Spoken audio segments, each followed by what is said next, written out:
안녕하세요. 프리다입니다. 반갑습니다.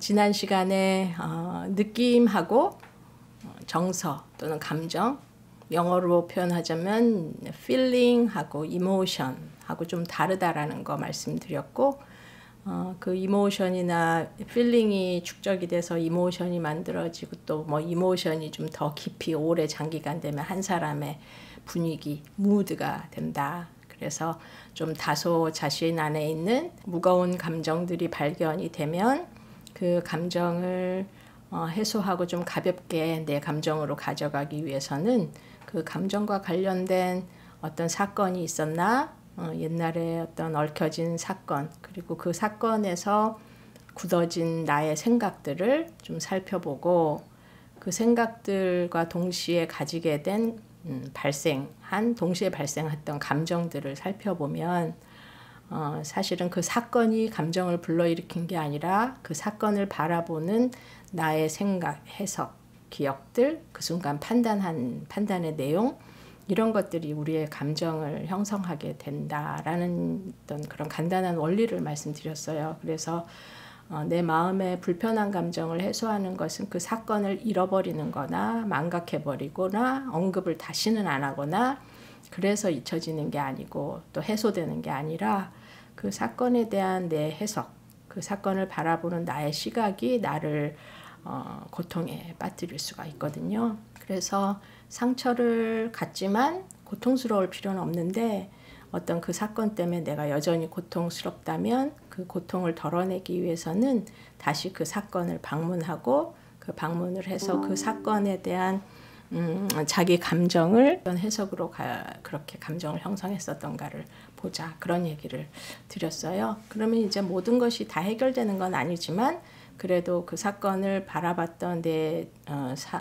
사고가 옛날하고는 좀 달랐으면 재해석을 내릴 수 있고 그런 감정도 좀 바뀌어지는 경험을 한다고 얘기를 드렸었어요. 그래서 그 혼자 생각이 어려울 때는 뭐 좋은 독서를 한다든가 좋은 책, 가이드를 줄 수 있는 책이나 또는 주변에 좋은 조언을 할 수 있는 조언 집단이나 또는 상담자나 전문가를 찾아가서 그 얘기를 같이 하면서 자기 삶을 좀 명료화하고 감정을 찾아서 해소할 수 있는 방식을 가질 수 있다, 이런 정도로 얘기 드렸는데요. 그러다 보니까 그런 감정도 또 느낌도 있는 내 마음은 어떻게 생겼지? 그래서 오늘 드릴 강의는 마음의 구조, 마음이 어떻게 구성되어 있나를 그런 흐름 속에서 좀 설명을 드리려고 해요. 그래서 마음을 좀 제가 한 뭐 학자이기도 하지만 그 학자로서 공부를 해서 과학적 인식을 지식으로 쌓지만 그 지식을 제 삶에서 성찰하고 체화해서 소화된 내용들을 강의에서 강의를 드리죠. 학생들에게나 뭐 신학교에서 가르칠 때도 그랬고 주변에 지인들하고의 나눔도 그렇고 또 저 자신에게도 그거를 지식을 대하고 그 지식을 내 안에 체화해서 나의 것으로 소화를 잘 해서 그 소화된 것들을 나누는 방식으로 살아왔기 때문에 실제로 분석심리를 공부를 저도 했지만 그 분석심리학자들의 모든 용어를 제가 카피하고 되뇌이듯이 그렇게 이론을 접하는 건 아니고 적용을 하는 건 아니고 제 나름대로 좀 소화해서 좀 대중적인 쉬운 언어로 바꾸는 게 저는 참 좋더라고요. 그래서 오늘 자기의 구조, 강의 제목은 자기 구조 이렇게 했지만 이 자기라고 하는 건 영어를 보면 self이거든요. S-E-L-F. 그래서 self라고 할 수 있는데 그 self라는 게 공식적인 용어로는 자기로 번역이 되어요. 그래서 뭐 이론 서적들 보면 다 셀프는 자기로 번역되어 있고 우리가 흔히 일상에서 말하는 자아 발견, 자아 성찰 이럴 때 자아는 실제로는 셀프예요. 그게. 근데 자아로 보통 얘기하는 그 자아의 영어 단어는 에고, 이고, EGO, 에고. 그거를 우리가 자아라고 이제 표현을 학문적으로는 번역을 하는데 일상에서 그냥 내 자신의 존재에 대한 얘기를 할 때는 자아 발견, 자아 실현 할 때 자아라고 하는 것은 실제로 셀프를 의미해요. 그래서 그 셀프라는 것을 오늘 저는 제목으로 학문적으로 자기 구조 했지만 그냥 마음의 구조 이렇게 이해를 하시면 돼요. 그 셀프든 이고든 다 내 마음속에서 존재하는 개념들이기 때문에 그냥 여러분이 책을 읽을 때 자라고 설명이 된다면 그걸 이고라고 할 수 있고, 자기를 만난다면 그건 셀프로 이해하시면 되고, 그거를 좀 혼용해서 쓰는 경우도 많이 있기 때문에 좀 언어적으로 그렇게 다르다라는 거 먼저 얘기 드리고요. 오늘 그래서 제가 할 거는 셀프에 관한 이야기고, 셀프에서 이고의 위치는 또 뭐 어떤 역할을 하나 그것도 설명을 드리겠지만, 그 셀프를 그냥 마음으로 이해하시면 된다라는 거예요. 내 마음은 어떻게 생겼지? 내 마음 나도 모르게, 또 뭐 이런 노래도 있고, 내 마음 갈 길을 잃어. 그래서 마음에 대해서 우리가 마음이란 말을 많이 쓰고, 오늘 마음 어때? 오늘 마음의 날씨 어때? 이런 얘기처럼 그럴 적에는 너 자신이 오늘 어때? 네 생활 어때? 뭐 다양하게 우리는 굉장히 포괄적으로 이제 사용하기도 하지만 그게 실질적으로 보면 마음의 이야기라는 거예요. 그래서 오늘 강의는 짧은 강의지만 그 마음에 대한 이야기를 좀 하고, 그 다음에 이어지는 두 번째 오늘 녹화를 할 내용은 감정의 시스템, 감정 체계에 대한 얘기를 하려고 합니다. 일단 그렇게 자기와 자아 개념을 구분하실 수 있으면 좋겠다. 그래서 그 이고라 그러는 것은 우리 마음 속에 있는데, 내 마음이 뭐 무수하게 다양한 것이 있지만 사회적 관계성 속에서 살아가는 내가 현실이라고 하는 이 상황에서 적합한 행동을 하도록 나를 이끄는 힘이 이고에서 나와요. 그래서 그걸 뭐 이고는 현실 원칙을 따르는 존재다 이런 걸 얘기도 하는데요. 내가 오늘 뭐 너무나 배가 고프지만 갑자기 배고프다고 해서 옆에 친구 도시락을 내 걸로 확 혼자 뺏어 먹고 뭐 그래서는 안 되잖아요. 그런 이제 자기가 행동의 규칙이나 자기 스스로가 분별하고 판단할 수 있는 현실적인 감각을 갖게 해주는 기능을 하는 것이 내 마음의 이고이고, 그 이고는 이 셀프라고 하는 것에 하는 하나의 핵심이죠. 중요한 핵심. 그래서 마음의 핵심이 이제 우리가 인간관계 또 생을 살아가면서는 내 이고를 잘 발견하고 그 이고가 충실하게 자기 기능을 하도록 나를 돌보는 일이 필요하죠. 그래서 그 이고라고 하는 자아 이외에 마음이라고 하는 이 셀프는 커다랗게는 두 가지로 구성이 되어 있어요. 쉽게 말하면 마음, 내가 아는 마음과 내가 모르는 마음. 내가 가지고 있지만 아는 마음을 의식이라고 표현할 수 있어요. 뭐 인식하고 있다, 의식적이다. 의식이 깨어났어요. 의식적이다, 의식. 그 내가 가지고 있는데 내가 알고 있는 나의 마음. 그러면 이제 무의식이라고 하는 것은, 또는 뭐 이제 정신분석에서는 전의식, 무의식 뭐 이렇게 또 나누기도 하지만 그거는 전문가들의 이제 이야기고, 우리처럼 좀 평소에 자기를 돌보기 위해서 자기 마음을 인지적으로 좀 이해해서 자기를 돌보기 위해서는 그 셀프를 이해할 때, 자기를 이해할 때 마음 뭐지? 내가 알고 있는 마음하고 모르는 마음, 그렇게 생각하시면 돼요. 그리고 이 알고 있는 마음 속에 나의 자아라는 것이 살아있어서 내가 현실에 적합한 행동을 할 수 있도록 그런 기능을 한다. 이 정도로 이해를 하시면 돼요. 그래서 그럼 가지고 있는데 모르는 마음을 어떻게 우리가 이해하는가? 이제 그런 것들이 어떻게 보면은 조금 더 기울여서 봐야 되는 거죠. 우리가 이제 제가 이 강연을 녹화하기 전에 이걸 녹화해주는 수고를 해주시는 우리 목사님, 우리 김동환 사목님께 여쭤봤어요. 동환님의 의식에는 무엇이 담겨 있고 의식이 뭐냐고 물어보면 어떻게 하실래요? 그랬더니 몸의 느낌, 또 내가 하는 기억, 그리고 그날그날의 감정, 뭐 그런 것들이 통합되어서 나의 스타일을 만들고, 그것이 이제 의식이 아닐까요? 내 의식 안에 담겨 있는 거 아닐까요? 이렇게 표현해 주셨는데요. 너무 훌륭한 내용이었어요. 그래서 여러분에게도 그렇게 좀 설명하면 훨씬 더 쉽겠다. 내가 자각하는 감각들, 그리고 감각도 의식이 있어야지 감각을 하는 거잖아요. 뜨겁다, 아프다, 시원하다, 이런 몸의 느낌, 내 몸으로 느낄 수 있는 신체적인 것이지만 감각하는 거, 그것도 의식과 연결되어 있는 거죠. 그리고 과거에 선택되어 있지만 모든 걸 다 기억하는 존재는 아니잖아요. 우리가 선택적으로 기억을 해서 우리가 의식할 수 있는 기억. 우리가 의식하지 않는 기억은 어디에 가 있죠? 그럼 모르는 마음, 무의식에 들어가 있는 거예요. 그 무의식 세계는 그래서 우리가 알고 있는 기억보다도 훨씬 더 많은 내용을 그 안에 채워지고 있는 뭐 하드 디스크로 보면 용량이 훨씬 더 이제 뭐 더 큰 용량을 가지고 있겠죠. 그리고 그날 감정도 우리가 느끼는 감정도 만나는 사람 또 부딪히는 사건들 일어난 만남들 이야기들 이런 것 속에서 느껴지는 인식할 수 있는 감정이니까 그런 것들이 사실 의식의 세계 내 마음에 있다라고 표현하면 정말 정확한 이야기인 것 같아요.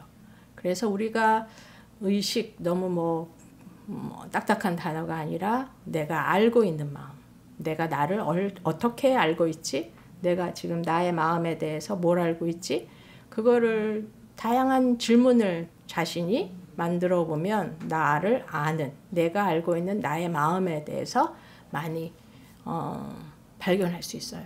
그래서 우리가 대화할 때도 누군가 신뢰할 수 있는 사람하고 편한 대화는 구체적인 과학적인 지식을 나누기 좋아하는 사람은 뭐 그거에 대한 꽃을 피우기도 하고 대화에 꽃을 피우기도 하지만 사실은 그냥 시시한 거 얘기를 하는 것도 어떻게 보면 나를 이해하고 상대를 이해하는 거라고 할 수 있어요. 어떤 음식을 어떻게 먹는 걸 좋아해? 또 아침에 일어나서 무얼 할 때 내 기분이 새로워지는 걸 느껴? 자기 전에 뭐 하는 특별한 거 있어? 사람을 만날 때는 어디에서 만나는 게 좋아? 뭐 이런 모든 것들이 내 안에 있는 의식 세계에 잠겨 있던 또는 가라앉아 있던 나를 설명해 주는 질문이기 때문에 좋은 질문은 나의 좋은 마음속에 있는 것들을 많이 불러일으켜 주죠. 그래서 의식을 살찌우는 것은 좋은 대화, 참 좋은 것 같아요. 그래서 의식의 세계가 우리를 행복하게 하지만 불행은 사실 자기가 가지고 있는 때로 고독하고 너무 우울해서 그런 것들이 부정적인 감정 같지만 사실 다 우리의 부분이기 때문에 너무 부정적으로 뭐 네거티브하게 이제 생각할 필요는 없어요. 감정에는 좋은 감정, 나쁜 감정 없다고 말씀드렸었잖아요. 내가 가지고 있는 감정이 다 나이기 때문에 그런 감정을 부정하는 순간 나를 부정하게 돼서 자신의 자존감을 떨어뜨려요. 자기를 부정하면서 어떻게 자기를 건설하고 자기를 만들어 갈 수 있겠는가. 그래서 내 안에 뭐가 있지? 그걸 잘 들여다보고 그거 자체를 수용하는 연습이 나 자신을 풍부하게 하는 길이기도 해서 어떻게 보면은 다음번 강의 정도 그 다음 강의는 내 자신의 무의식을 어떻게 만나지? 그런 강의를 또 드리려고 해요. 그래서 무의식은 그렇게 의식은 설명할 수 있으면 무의식은 의식하지 못하지만 내가 가지고 있는 절대로 내가 알 수 없고 만날 수 없었던 그런 마음들이에요. 그 마음을 우리가 가지고 살고 있는 거예요. 그게 뭐 어떤 질량으로 측정할 수 있으면 얼마나 무겁겠어요. 근데 무겁지 않아서 몸은 좀 가볍게 다니더라도 어느 날 그 마음에 의식하지 않았던 무게가 갑자기 우리를 확 공격하는 날이 있죠. 그러면 인생이 갑자기 너무 무거워져서 주저앉게 되고 자기만의 방에서 움츠리게 되기도 하고 그런 일들이 일어나요. 그래서 자신의 무의식을 만난다는 건 때로는 고통스러운 일이기도 하기 때문에 우리는 그걸 잘 직면을 하려고 하지 않고 그런 직면을 하지 않으려는 것도 무의식의 소리거든요. 그걸 직면하면 내가 아프니까 아픈 거에 대해서 회피하고 싶은 것이 오랜 세월 동안 나를 그렇게 만들어 왔기 때문에 사실 대면하기가 어렵죠. 그래서 무의식과 의식, 내가 아는 마음, 쉽게 말하면 내가 가지고 있지만 가지고 있는데 아는 마음, 내가 가지고 있지만 모르는 마음, 그거를 우리가 총체적으로 셀프 이렇게 얘기할 수 있어요. 그래서 무의식은 살아가면서 우리를 무의식에 있는 나의 마음은 내가 모르는 나의 마음은 알아주기를 원해요. 그래서 온전한 자기 통합을 이루어가는 건, 셀프의 통합은 무의식을 외면하는 게 아니라 무의식이 뭔가 의식세계에 말을 걸어올 때, 너 자신의 이런 면이 있는 거야. 너 이런 너 자신을 좀 치료도 하고 좀 만져주기도 하고 수용도 하고 이렇게 어느 날 말 걸기를 계속 하고 있거든요. 근데 우리가 그거를 민감하게 바라볼 수 없기 때문에, 또는 무시하고 회피했기 때문에 내 안에 있는 가지고 있지만 모르는 마음이 외롭고 혼자서 그늘지고 축축한 곳에서 힘들어하고 있죠. 그래서 그런 마음에 햇빛을 쪼여주고 또 잘 달래어서 따뜻하게 해주고 뽀송뽀송하게 만들어주면 결국은 나의 삶이 그렇게 힘들고 그런 부분의 어떤 일정한 부분을 조금 해소할 수 있어요. 그래서 온전한 자기 통합을 이루어가고 내가 알 수 없는 내 행동, 내가 알지 못했던 어떤 감정들이나 언어들이 막 나한테 쏟아지는 날, 그런 날은 집중적으로 내 자신이 이렇게 확장되는 날이라는 것을 축하할 마음을 좀 가지면 더 좋겠어요. 그래서 융이라고 하는 분석 심리학자는 의식 세계와 무의식 세계를 얘기를 하면서 무의식 세계가 점점 작아지고 의식 세계가 점점점 커지는, 내가 알고 있는 나의 마음이 조금이라도 더 확장되고 내가 알지 못했던 이 거대한 무의식 세계의 어떤 내용이 조금씩 줄어들어서 알고 있는 내가 더 많아지고 확장되는 이 과정을 자기 실현의 과정이라고 얘기를 해요. Self-actualization. 자기를 실현하는 것이 결국 모르는 마음을 줄여들이고 아는 마음을 확장해가는 걸 자기 실현이라고 했어요. 근데 뭐 거창하게 자기 실현이 뭐냐, 너는 꿈 실현이 뭐야, 자아 실현을 위해서 너는 어떤 포부를 갖고 있어? 그렇게 우리는 많이 일상에서 들어왔던 것 같아요. 근데 실질적으로 우리 삶이라는 것은 어떤 직업적인 성공 여부나 삶의 어떤 물질적인 총량을 늘려가는 이런 것들에서 실현하는 부분도 무시할 수는 없겠지만, 결국 마음의 실현, 마음의 행복, 또 자기 자신의 실현이라고 하는 건, 진실한 자기 실현은 내가 모르는 나의 마음을 잘 돌볼 수 있는 사람으로 변해가는 것, 그것을 할 수 있는 사람으로 존재해 가는 것. 그래서 내 마음과 마음이 이어지는 용기를 가진 사람, courage, 마음에서 마음으로 연결되려고 하는 그런 용기를 자신에게도 내는 사람을 우리는 자기 실현을 잘 하고 있는 사람, 이렇게 얘기를 할 수 있어요. 그래서 그거는 뭐 너무나 먼 얘기도 아니고 어려운 얘기도 아니고, 내 안에 무엇이 더 있었지?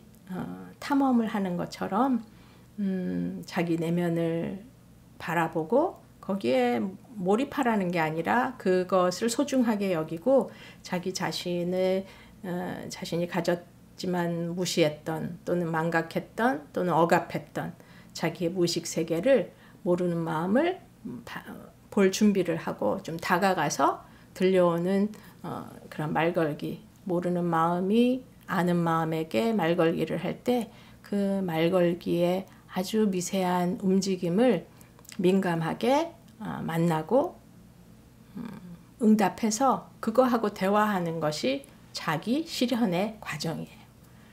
간단해요. 그래서 어렵지만 그냥 쉽게 얘기를 하면 그렇게 마음의 구조를 얘기할 수 있고, 그 마음의 구조가 분리되어서 하나가 너무 컴컴한 마음, 그걸 융은 섀도우라고 얘기를 했어요. 마음의 그림자. 그 섀도우가 너무 짙고 깜깜하고 엉켜 있어서 감히 어디서부터 그 실타래를 풀어내야 될지 모르는 마음이 우리가 있기 때문에 굉장히 무기력해져요. 그거를 한다라는 거 생각하는 순간. 그러니까 그거를 바라보기 싫어서 직면해야 되는 시간에 다른 것으로 막 시간을 보내고 다른 것에 의존해서 자기를 중독 증세로 이끌어가고 이렇게 되는 부작용이 생기기도 하거든요.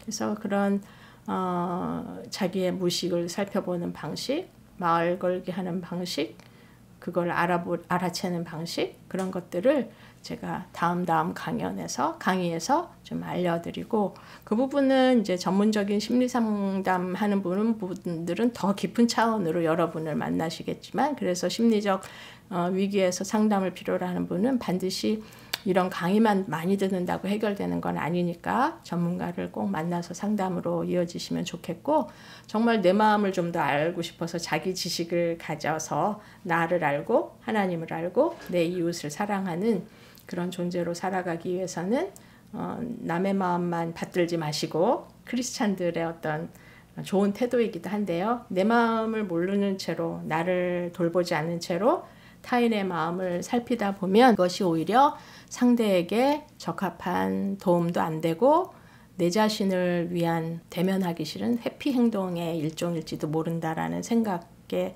다다르기도 해요.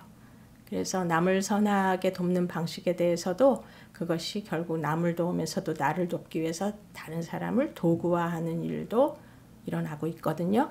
그래서 그런 게 아니라 정말 우리가 인간 대 인간으로 진정한 만남을 가지기 위해서는 내 스스로를 돌보고 나의 마음을 돌보는 그런 사람으로 살아가는 게 신앙생활에도 많이 도움이 되죠. 그래서 자기 마음을 만나는 준비가 안 돼 있을 때 우리가 하나님한테 나를 좀 알려주세요, 내 마음을 알아주세요, 나의 고통을 어떻게 할까요? 간구하지만 하나님께서는 마음에 안타까워하시지만 그거를 답지처럼, 해답지 있는 것처럼 성경 맨 뒤쪽에 부록으로 해답을 달아놓지는 않으셨거든요. 그러니까 우리 스스로가 자기 마음속에 가끔 나는 왜 이렇게 갑자기 눈물이 나지? 왜 갑자기 이런 일이 일어나지? 뭐 이렇게 자기 마음에 대해서 왜라는 질문이 생길 때에는 나의 무의식에 있는 내 마음이 나의 자아의 통합, 또 내 마음의 통합을 위해서 나를 도와주려고 또는 자기를 도와달라고 하는 나의 또 다른 내가 하는 외침이요, 말걸기니까 그걸 무시하지 말고 그때그때 좀 살펴보시면 좋겠다 얘기를 하면서, 오늘 마음의 구조에 대해서는 간단하게 이렇게 강의를 해서 기억을 해 놓으시면은 우리가 사건을 바라볼 때 내가 의식적으로 어떻게 처리를 했고, 그 의식적 처리가 부정적으로 적합한 처리가 아니었으면 이거는 나의 무의식으로 그 감정이 들어가서 사건은 잊어버리고 해소되고 망각하지만 그 사건이 발생시킨 감정은 우리 무의식에 잠재되어서 우리를 계속 힘들게 하는 그런 구조가 계속 반복되거든요. 그러니까 그런 차원에서 셀프를 이해해 놓으시고, 그런 중요한 키워드, 감정, 느낌, 분위기, 그리고 그런 것들이 함께하고 있는 나의 의식세계, 그리고 거기에서 감지 못하는 무의식세계가 더불어서 마음이라고 하는 나의 셀프를 구성하고 있다. 그래서 그 셀프를 이런저런 다양한 실타래가 엉겨있는 나를 이렇게 바라보는 연습을 하고 좀 더 바라보기 쉬운 과정으로 안내하겠다는 말씀을 드리고요. 다음 강의는 그러면은 우리가 그런 마음속에서 감정을 처리하고 사건을 만났을 때 해석을 통해서 생겨나는 감정이 우리 안에 시스템으로 좀 있거든요. 뇌신경 과학 측에서 이제 얘기를 하는 얘기들인데, 감정, 이모셔널 시스템이 있어요. 감정 체계. 그 대표적인 3가지 체계를 안내하는 것으로 다음 강의를 이어가겠습니다. 경청해 주셔서 감사합니다.